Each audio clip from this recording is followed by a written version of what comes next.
साबिक एमएलए रह चुके जावेद बेग ने आज नेशनल कॉन्फ्रेंस ज्वाइन कर ली है। श्रीनगर में नेशनल कॉन्फ्रेंस के नायब सदर उमर अब्दुल्ला की मौजूदगी में जावेद बेग और उनके साथियों ने अपनी नई सियासी पारी का आगाज किया है। बता दें कि जावेद बेग पीडीपी के बानियों में शुमार और साबिक नायब डिप्टी वजीर आला मुजफ्फर बेग के भतीजे हैं। 2014 में बारामूला से एमएलए चुने गए जावेद बेग को 2019 में पीडीपी से निकाल दिया गया था, जिसके बाद उन्होंने जेके अपनी पार्टी ज्वाइन कर ली, लेकिन वहां भी वो ज्यादा दिनों तक नहीं टिके। 2020 में उन्हें डीडीसी इंतखाब में गुप्कार अलायंस के हाथों शिकस्त हुई थी।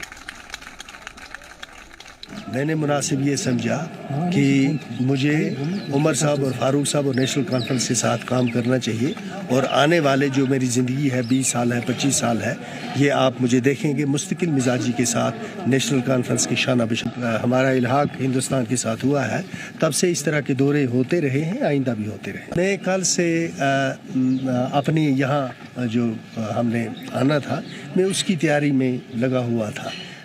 मुझे कोई इन्फॉर्मेशन नहीं है, कोई इतला नहीं है कि आगे उनकी सियासत क्या करवट लेगी। ज्वाइनिंग क्या नाम, सियासत में ये रहता ही है। और जावेद बेग साहब एक बड़े काबिल सियासतदान और एक बड़े माने हुए पब्लिक रिप्रेजेंटेटिव रहे हैं।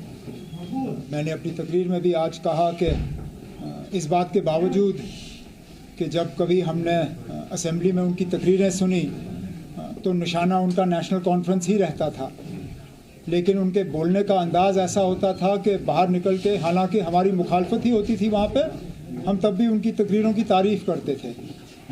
आज अच्छी बात है, उन्होंने नेशनल कॉन्फ्रेंस में शामिल होने का फ़ैसला लिया है अपने साथियों के साथ, और अब हम उम्मीद करते हैं कि जिस अंदाज़ में वो नेशनल कॉन्फ्रेंस के बारे में बोला करते थे, उसी अंदाज़ में वो बाकियों के बारे में बोलेंगे।